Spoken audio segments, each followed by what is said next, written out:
The massive alien ship appeared over Earth without warning. It was bigger than any city, its dark metal surface covered in strange lights that pulsed like a heartbeat. The world's military forces scrambled jets and pointed every weapon they had at the sky, but the ship just hung there, silent and waiting. Then it spoke. Not with radio waves or any technology humans understood, but directly into the minds of every person on Earth. The voice was cold and mechanical, like ice scraping against metal. We are the Galactic Council. We come in peace to offer your species a great honor. President Chen sat in the emergency bunker deep beneath Washington, surrounded by generals and scientists. Her hands shook as she pressed the button that would broadcast her response to the alien ship. This is President Chen of the United Earth Coalition. We welcome you. What is this honor you speak of? We will send a representative to explain. Prepare a suitable meeting place. The communication ended, leaving Earth in stunned silence. For the first time in human history, they were not alone in the universe, but somehow nobody felt like celebrating.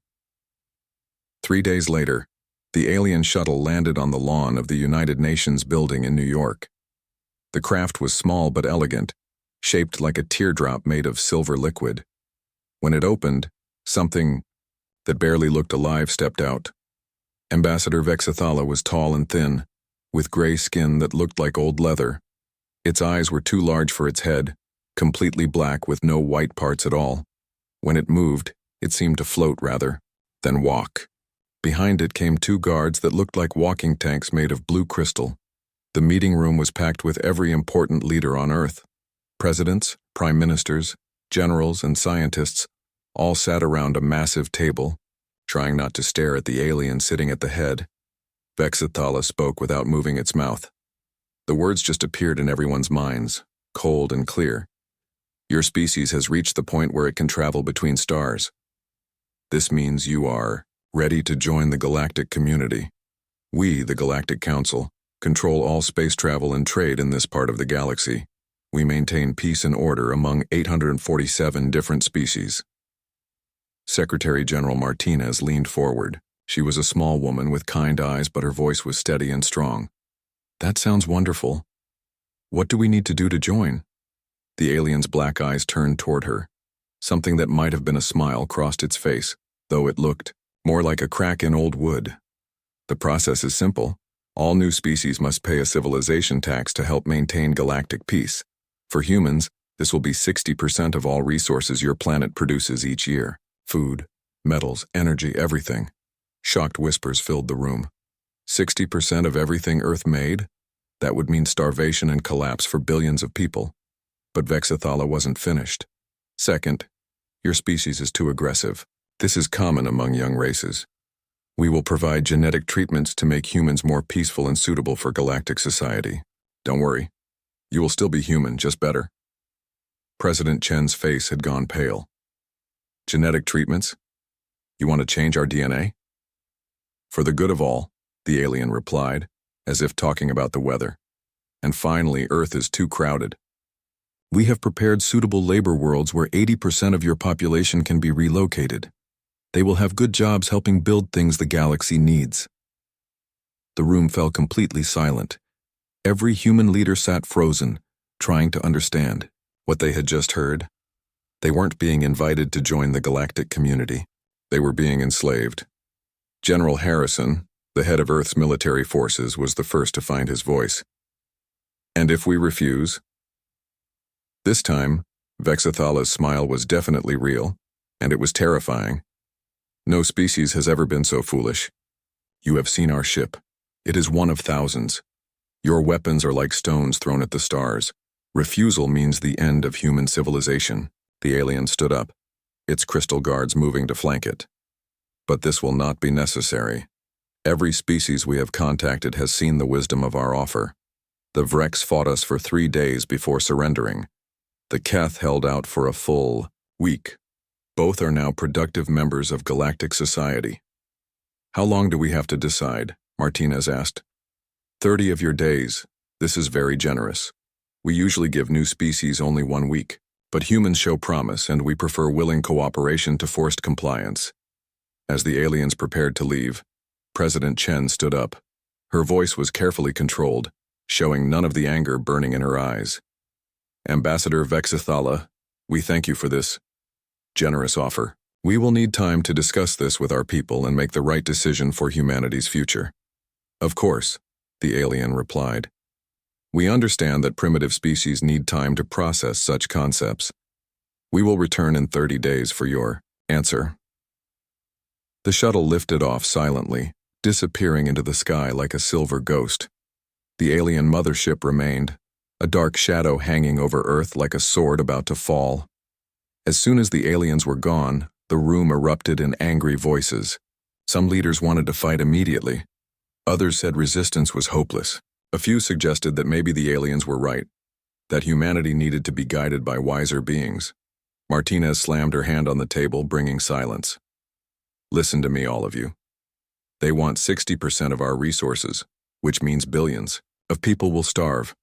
They want to change our genetics, which means we won't be human anymore. They want to scatter us across the galaxy as slave labor. This isn't an invitation to join anything. This is extermination with extra steps. But what can we do? Asked the Prime Minister of India. You heard what they said, thousands of ships, technology we can't even understand.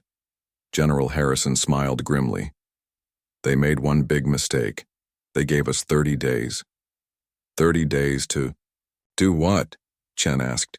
30 days to become the kind of enemy they've never faced before. Over the next few hours, as reports came in from around the world, one thing became clear. The alien ship wasn't just hanging in space doing nothing.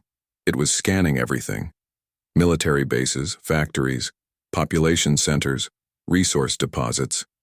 It was mapping Earth like a farmer planning which fields to harvest, but it wasn't trying to hide what it was doing. The aliens were so confident in human submission that they didn't even bother with stealth. After all, why would sheep need to know how the shepherd plans to shear them? In secret bunkers and hidden facilities around the world, phones began to ring. Scientists who had been working on theoretical projects suddenly found unlimited funding and resources. Military leaders who had been planning for conventional wars were told to think bigger, stranger, and more dangerous. The aliens had given humanity 30 days, thinking it was generous.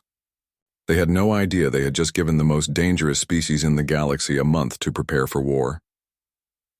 As night fell over Earth, President Chen stood on the balcony of the White House, looking up at the alien ship. Its lights pulsed steadily, like a heart beating in the darkness. You want to know what humans are like when we're cornered? She whispered to the stars. You're about to find out. The next morning, the world woke up to a different reality. Every news channel, radio station, and internet site carried the same message from President Chen. Her face was calm, but her eyes burned with determination. Fellow citizens of Earth, yesterday we learned we are not alone in the universe. We also learned that the beings who found us see us as nothing more than animals to be tamed and used. They have given us 30 days to surrender our freedom, our humanity, and our future. I am here to tell you that Earth's answer is already decided. We will not kneel. The response was immediate and overwhelming. Within hours, every major government on Earth had pledged their full support. Old enemies put aside their differences. Resources, technology, and knowledge that had been hoarded for decades suddenly became shared property of all humanity. Dr. Sarah Kim, the world's leading expert on quantum physics, found herself on a military transport plane heading to a secret facility in Nevada. She had been pulled from her university lab with no explanation, just orders from the highest levels of government. The facility was built inside a mountain, with tunnels that seemed to go on forever. When she arrived, she couldn't believe what she saw. Scientists from every nation worked side by side with military engineers and computer programmers. Russians worked with Americans. Chinese researchers shared data with Europeans. Indians collaborated with Pakistanis. The normal barriers between countries had simply disappeared. Dr. Kim, welcome to Project Defiance, said General Harrison as he led her through the facility. We need your expertise on quantum entanglement communication. How fast can you build us a galaxy-wide internet? Galaxy-wide? General, the power requirements alone would be enormous. We'd need fusion reactors just to... Already being built, he interrupted, pointing to a massive construction area where teams of engineers worked around the clock. Fusion, antimatter, zero-point energy, everything we've been researching for decades is being fast-tracked. Money is no object. Time is the only thing we don't have enough of. As they walked, Dr. Kim saw projects that made her head spin. A team of biologists was working with artificial intelligence experts to design something they called adaptive combat medicine. Physicists were building weapons that used black hole theory. Computer scientists were creating AI systems that could think faster than any organic brain. "How is all this possible?" she asked. Harrison smiled grimly. "Turns out when you threaten to exterminate the human race, we get very creative very fast." Meanwhile, in a different part of the facility, Captain Marcus Stone was being briefed on humanity's most secret military projects. Stone was a pilot, one of the best in the world, but what they were showing him was beyond anything he had ever imagined. "These are torch ships," explained Dr. Patel, the chief engineer. "Fusion-powered spacecraft that can accelerate continuously at multiple G-forces. We've been working on the design for 20 years but never had the budget to build them. Now, we're building 100. The ships looked like metal arrows tipped with fire. They were small, fast, and deadly. Each one carried experimental weapons that could destroy targets the size of cities." "How fast are they?" Stone asked. "Fast enough to reach the edge of the solar system in 3 days. Fast enough to make the aliens think twice about hanging around our neighborhood."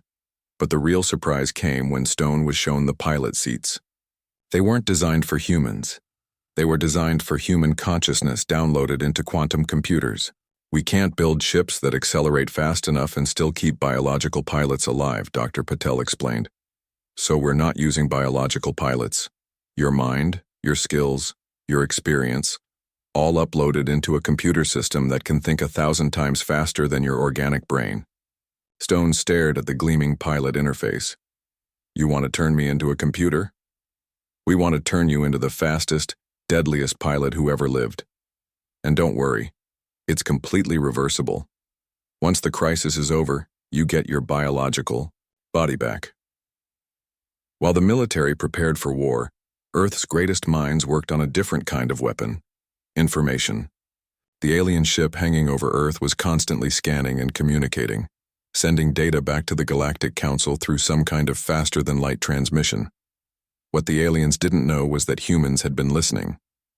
Dr. Elena Vasquez was Earth's top expert in alien communication systems, a job that hadn't existed a week ago.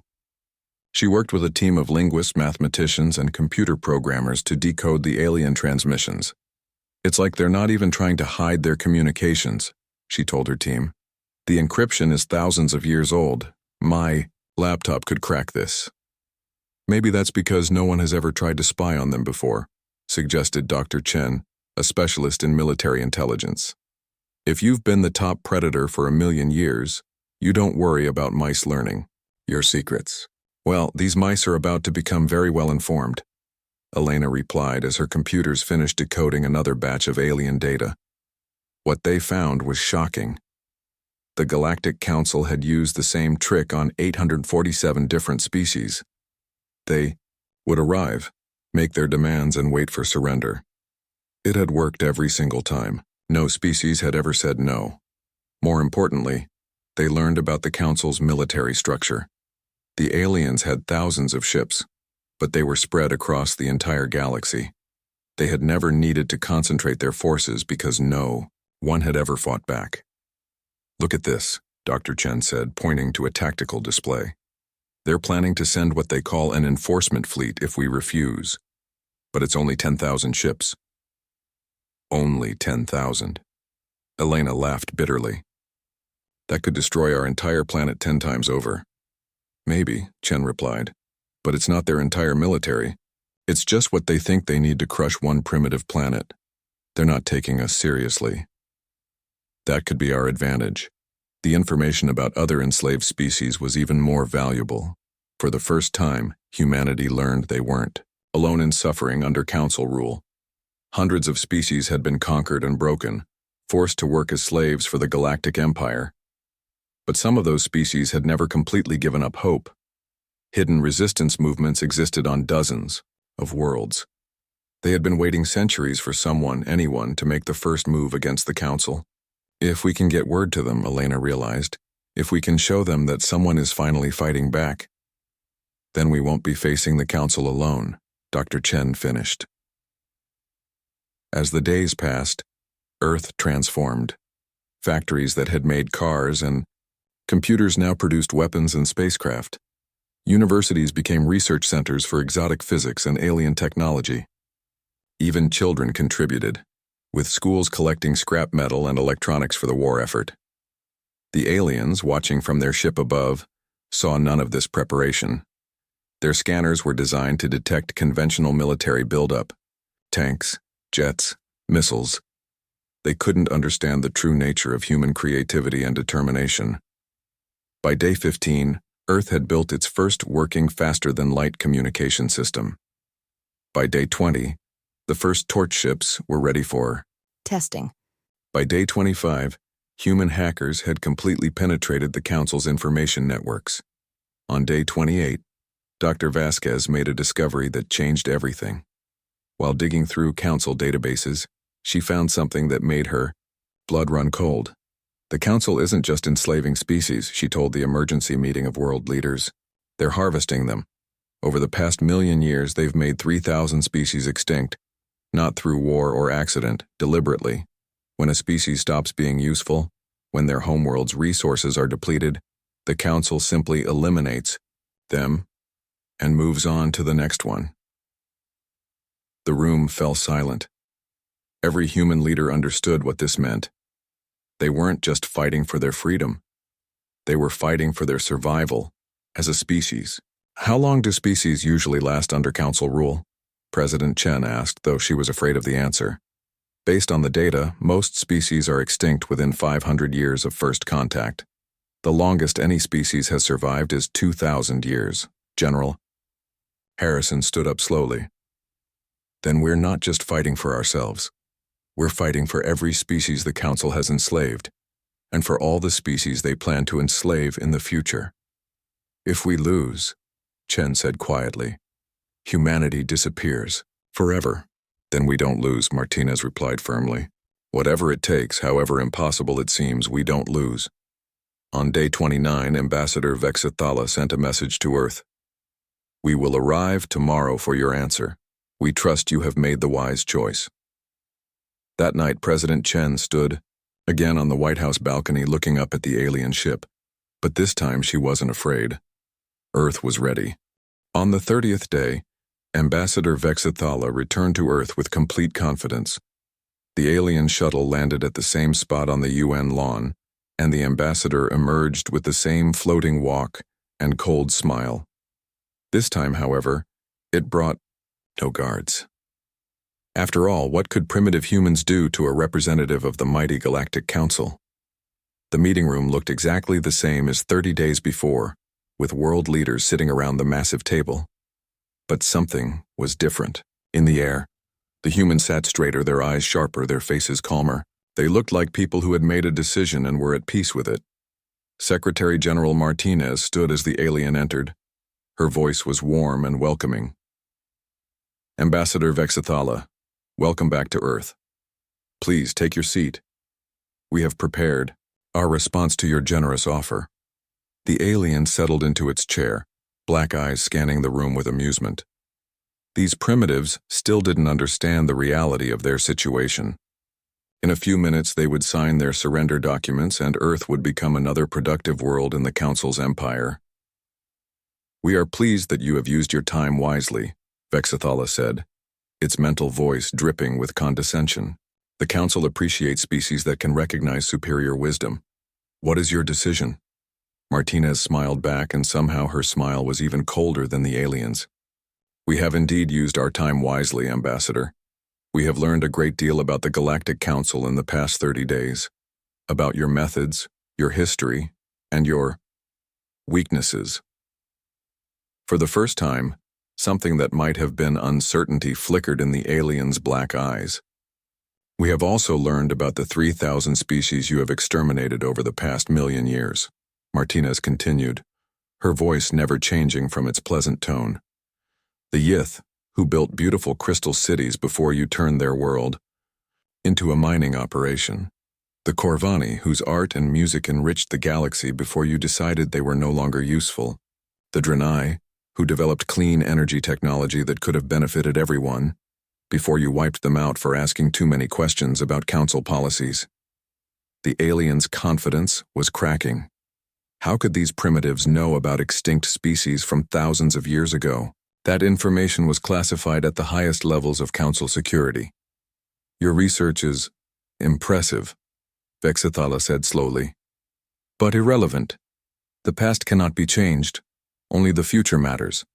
What is your answer to our offer? President. Chen leaned forward, her eyes locked on the alien's face. Our answer is no. The simple word hung in the air like a physical force. Vexthala stared at the human president as if she had just claimed the sun was made of ice. I do not understand. You said no? We said no. Martinez confirmed. We reject your offer completely. We will not give you our resources. We will not allow you to change our genetics.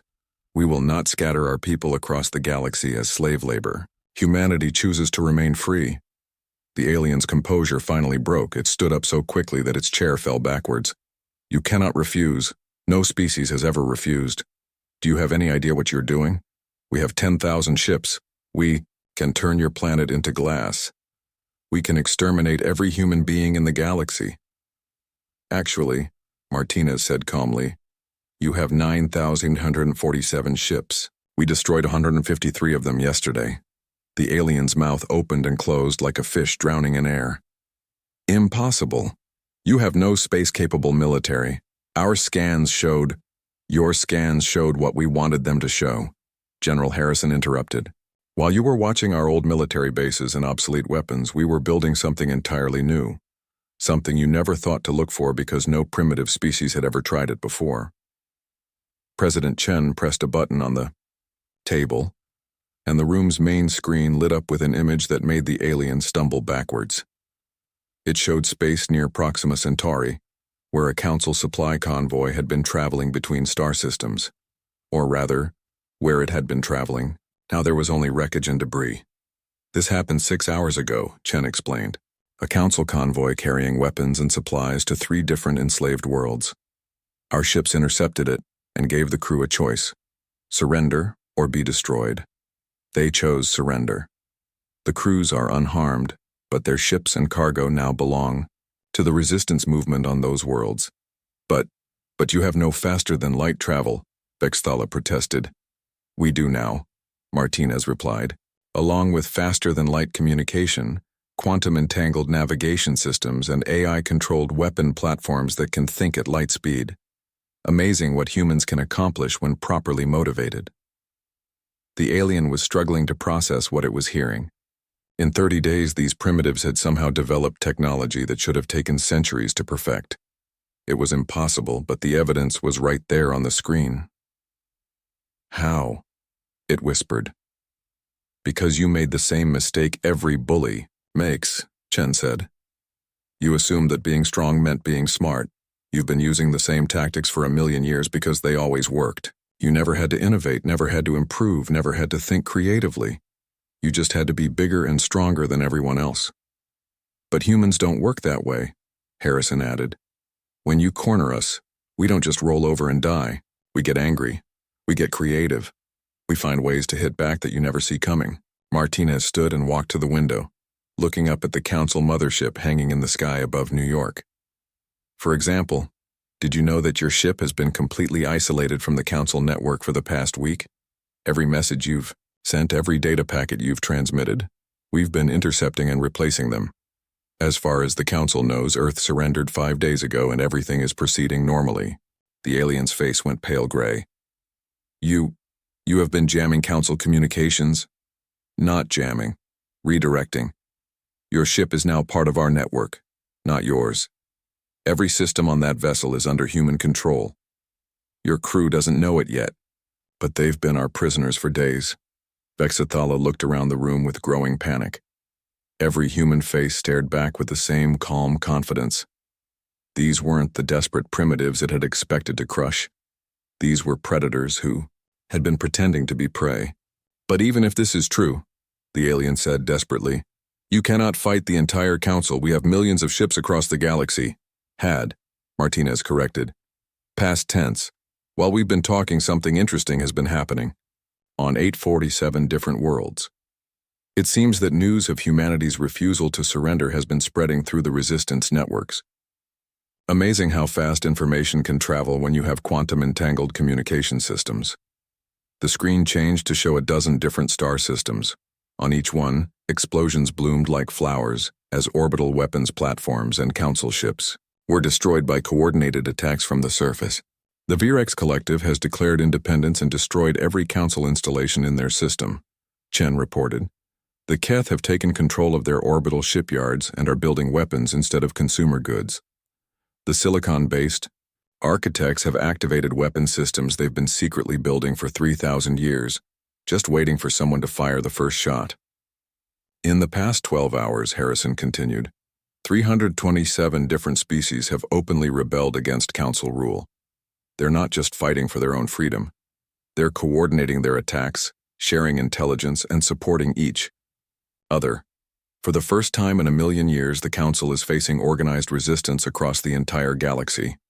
The alien collapsed back into its chair, black eyes wide with shock. Everything the council had built, everything they had controlled, for a million years was falling apart in a single day. How? It whispered again. Martinez turned back to the table with a smile that was almost pitying. Because you taught us something important, Ambassador. You showed us exactly how your empire works. Fear, intimidation, isolation, keep every species alone and afraid, and they'll never fight back. But you made one critical error. What error? You gave us 30 days to contact every enslaved species in the galaxy and tell them the truth. That someone had finally said no. That resistance was possible, that they weren't alone anymore. The alien stared at her in growing horror. You started a galactic war. No, Martinez replied firmly. You started a galactic war 1,000,000 years ago. You've been fighting it against defenseless species who couldn't fight back. Today, for the first time, it became a fair fight. President Chen leaned forward. Now, Ambassador, let me make you an offer. You can return to your ship and leave our solar system immediately. Take a message to what's left of the Council. Tell them that the age of their empire is over. Tell them that Earth offers sanctuary to any species that wants to be free, and protection to any world that chooses to resist. And if we refuse? Vexathala asked weakly. Then you'll discover what happens when you threaten a species that split. The atom as a weapon, developed biological warfare, and created artificial intelligence all in the same century. You wanted to know what humans are like when we're cornered, Ambassador. Are you sure you want to find out? The alien stood on shaking legs and stumbled toward the door. As it reached the exit, Martinez called out one last time. Oh, and Ambassador, when you get back to your ship, you might want to check your navigation. The Council's response came exactly as Earth's military strategists had predicted. 3 days after Ambassador Vexathala's humiliating retreat, the largest battle fleet in Council history jumped into the outer edge of the solar system. 10,000 ships of every size and class, from small fighters to massive dreadnoughts that could crack planets in half. War Marshal Krextar commanded the fleet from the bridge of the Infinite Dominion, a ship so large it had its own gravity and weather systems. The War Marshal was a veteran of 1,000 campaigns, though none of them had lasted longer than a few hours. Usually, the sight of the enforcement fleet was enough to make entire systems surrender without a fight. Scan the system, Krextar ordered his bridge crew. Show me what these primitives think they can do against the might of the Council. The tactical display lit up with information from a dozen different sensor arrays. What it showed made several bridge officers laugh out loud. Earth's defenses looked pathetic. A few hundred small ships scattered throughout the solar system, some orbital platforms around the major planets, and what appeared to be mining operations on several asteroids. This is what they built in 30 days, sneered Commander Yith, the fleet's tactical officer. Our reconnaissance was right. They have no idea how to wage war in space. War Marshal Krextar studied the display with the confidence of someone who had never lost a battle. The human ships were tiny compared to council vessels, and there were so few of them. This would be over in minutes. Send the standard surrender demand, he ordered. Give them one chance to avoid complete annihilation. The message was broadcast on all frequencies toward Earth. Primitive humans, you are facing the Galactic Council. Enforcement Fleet, this is your final opportunity to surrender. Comply immediately or face extinction. The response came from Earth almost instantly, in clear galactic standard language. Unknown vessels, you are entering restricted solar system space without permission. You have 30 seconds to reverse course or face defensive action. The Council bridge crew burst into laughter. Defensive action? These primitives were threatening the greatest military force in galactic history. Begin the advance, Krextar ordered. Show them what happens to species that defy the Council. The massive fleet began moving toward the inner solar system, weapons charging and shields at maximum power. According to standard doctrine, they would destroy the human ships first, then bombard the planet until the survivors begged for mercy. But as they passed through the asteroid belt between Mars and Jupiter, something impossible happened. What the Council sensors had identified as mining operations suddenly revealed their true nature.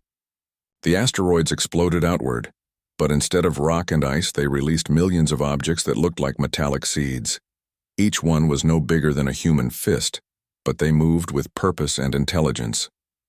What are those? Commander, Eth asked, staring at the tactical display as clouds of small objects swarmed toward the fleet. Debris from asteroid mining, another officer suggested. Harmless rock fragments. They learned how wrong they were when the first objects reached the outer edge of the fleet. Each tiny device was a masterpiece of human engineering, a self-guided kinetic kill vehicle with its own AI brain and quantum targeting system. They moved faster than anything the Council had ever seen, changing direction at impossible angles and accelerating beyond what their sensors could track. The first Council ship to die was a destroyer on the fleet's left flank. A dozen of the small devices hit it within microseconds of each other, their combined kinetic energy punching through shields and armor like they weren't even there. The ship exploded in a ball of plasma that lit up space for 1,000,000 kilometers. Impossible, Krexter roared. Nothing that small could penetrate our shields. But the tactical display told a different story. Across the fleet, ships were dying at an alarming rate. The tiny human weapons moved too fast to track and hit too hard to stop. They seemed to know exactly where each ship's weak points were, as if they had detailed blueprints of every Council vessel class, which, thanks to 30 days of hacking Council databases, they did. Return fire, Krextar ordered. Destroy those weapons. The Council fleet opened fire with everything they had. Massive particle beams and plasma cannons lit up space, destroying millions of the tiny attackers. But for every one they destroyed, 10 more seemed to take its place. The asteroid belt had released a swarm of death that seemed endless. Sir, Commander Yith reported, his voice shaking. We've lost over 3,000 ships. Our weapons are having minimal effect on the remaining attack craft. How is this possible? Krextar demanded. They're primitives. They discovered spaceflight less than a century ago. His answer came from an unexpected source, a human voice speaking directly into his mind with the same mental communication technology the Council used. War Marshal Krextar, this is Admiral Sarah Chen of the Terran Defense Force. You seem surprised by our capabilities. The War Marshal spun around, looking for the source of the voice. How are you communicating on our private channels? Same way we've been reading your tactical communications for the past 30 days, Admiral Chen replied. Her voice was calm and professional, like she was discussing the weather. Your encryption is approximately 3,000 years out of date. My 10-year-old nephew could crack it with his homework computer. On the main display, a new image appeared, the bridge of a human ship. Admiral Chen sat in the captain's chair. Surrounded by displays showing real-time views of the battle, she was a small woman with gray hair and kind eyes, but her smile was absolutely terrifying. You're murdering my ships, Krextar snarled. You came to our solar system with 10,000 warships and threatened to exterminate my species. Chen replied mildly. What did you expect, a welcome party? As they spoke, the slaughter continued. The human kinetic kill vehicles had been joined by larger weapons, torpedo-like devices that emerged from what the Council had thought were human mining ships. These new weapons moved even faster and hit even harder, tearing through Council, dreadnoughts like paper. "This is impossible," Krextar repeated. "Your technology is primitive. Our scouts confirmed it." "Your scouts saw what we wanted them to see," Chen explained. "While you were looking at our old rockets and chemical explosives, we were building fusion torch drives, AI-guided smart weapons, and quantum-entangled targeting systems. The beautiful thing about human innovation is that we don't just improve existing technology, we completely reimagine what's possible." The War Marshal watched in growing horror as his mighty fleet was systematically destroyed by enemies he couldn't even see clearly. The human ships were small and fast, appearing just long enough to fire their weapons before disappearing again. They moved in coordinated groups, striking weak points and vanishing before the Council ships could return fire. "Sir," Commander Yeath shouted, "new contacts! Large human vessels approaching from the direction of Jupiter." The tactical display showed a formation of ships unlike anything in the Council database. They looked like metal arrows tipped with fire, and they moved with impossible grace and speed. As the Council watched, the ships seemed to flicker in and out of existence, appearing in one location and instantly reappearing somewhere else entirely. "Experimental faster-than-light combat drives," Admiral Chen explained helpfully. "We call them blink drives. Very useful for tactical positioning." The new human ships opened fire with weapons that defied everything the Council knew about physics. Beams of pure energy that seemed to bend space itself, creating small black holes that devoured everything in their path. Projectiles that phased through shields and armor before exploding inside enemy ships. Swarms of nanoscale weapons that ate through hull metal like acid. "Where did you get this technology?" Krextar demanded. "We invented it," Chen replied. "In 30 days. Amazing what humans can accomplish when we're properly motivated. You see, War Marshal, your biggest mistake was giving us a deadline. Humans work very well under pressure." The battle, if it could even be called that anymore, was turning into a complete rout. Council ships that had dominated star systems for millennia were being destroyed by weapons they couldn't understand, built by a species they had dismissed as primitives. "Sir," Commander Yeath reported, his voice barely above a whisper, "we've lost 70% of the fleet. Recommend immediate withdrawal." But when Krextar tried to order a retreat, he discovered the humans had one more surprise waiting. The space around the surviving Council ships suddenly filled with new contacts. More human vessels appearing from every direction at once. "I'm afraid we can't let you leave just yet," Admiral Chen said, and now her voice carried a harder edge. "You came here to commit genocide against my species. You've murdered billions of innocent people on hundreds of worlds. You think we're going to just let you run away and try again somewhere else?" The surviving Council ships found themselves completely surrounded. Everywhere they looked, human vessels hung in space like patient predators, weapons locked on target. "What do you want?" Krextar asked, and for the first time in his long military career his voice shook with fear. "Surrender," Chen replied simply. "Unconditional, immediate, complete surrender.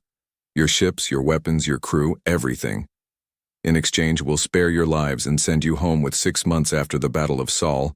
The galaxy was unrecognizable. The Galactic Council's million-year empire had crumbled in a matter of weeks, and something entirely new was taking its place." Secretary General Martinez stood on the observation deck of the Terran Federation flagship Defiance, watching as yet another liberated world celebrated its independence. Below them, the planet Keth Prime glowed with the lights of a billion free beings who were tasting freedom for the first time in 3,000 years. "The Keth delegation is ready to sign the Mutual Defense Treaty," Admiral Chen reported as she joined Martinez at the massive window. "That makes 400 worlds in the Federation, with more requesting membership every day." Martinez nodded, but her expression remained thoughtful. "And how many species are still under Council control?" "According to our latest intelligence, fewer than 50 worlds. Most of the remaining Council fleets have either surrendered, defected, or simply disappeared into deep space. The ones still fighting are mainly the species who were part of the original council, the ones who have the most to lose from the old system falling apart.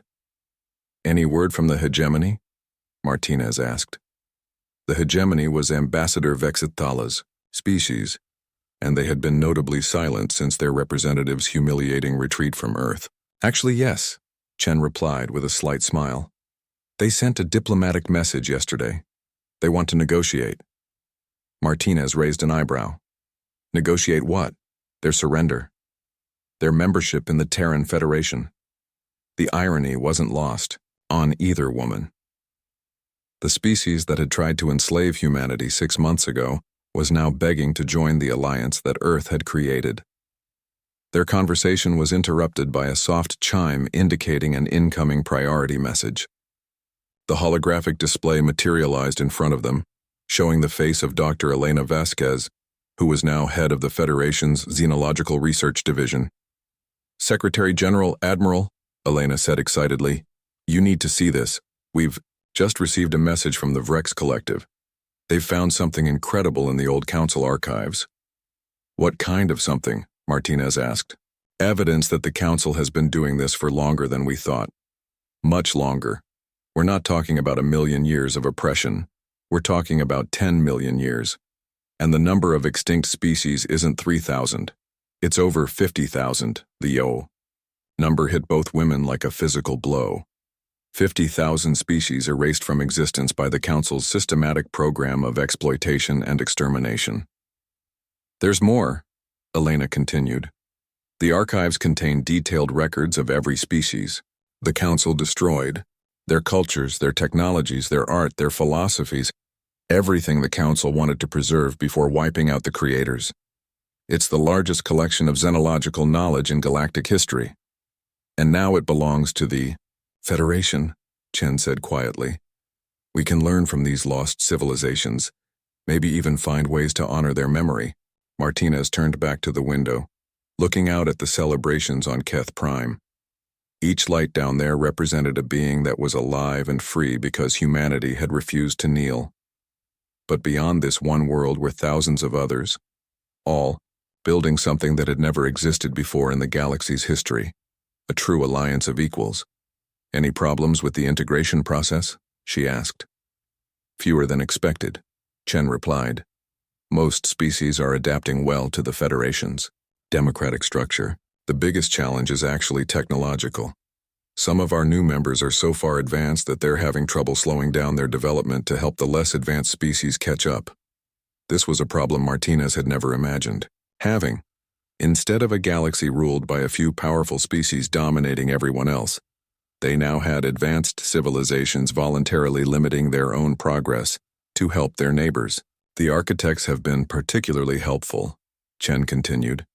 They've started a massive infrastructure project to bring quantum communication networks to every Federation world, and the Zephyrians are sharing their medical technology.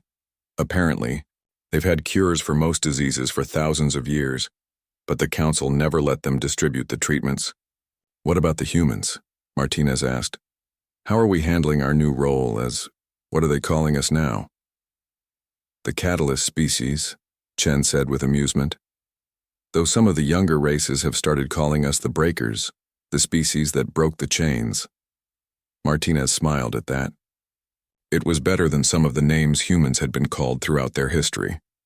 A new voice interrupted them, Captain Marcus Stone's mental transmission from the bridge. Stone was still one of the Federation's best pilots, though he now spent most of his time in quantum-enhanced form, commanding entire fleets through neural interface. Secretary General, we're receiving a priority transmission from Earth. President Chen wants to speak with you immediately. Patch it through, Martinez replied. President Chen's face appeared on the holographic display, but her expression was troubled rather than celebratory. Maria, we have a situation developing. Our deep space monitoring stations have detected something at the edge of the galaxy. Ships. Lots of them. Council remnants? Martinez asked. No, these aren't Council designs. They're something entirely different. And they're big. Much bigger than anything we've seen before. Admiral Chen leaned forward. How big? The largest ones are approximately the size of small moons. We're talking about a fleet that could hold billions of beings. And they're heading toward the core worlds. Toward us. Martinez felt a chill run down her spine. Just when they thought the galaxy was finally at peace, a new threat was emerging from the darkness between stars. Any idea who they are? She asked. We've managed to intercept some of their communications. The translation is still rough, but they call themselves the Eternal Dynasty.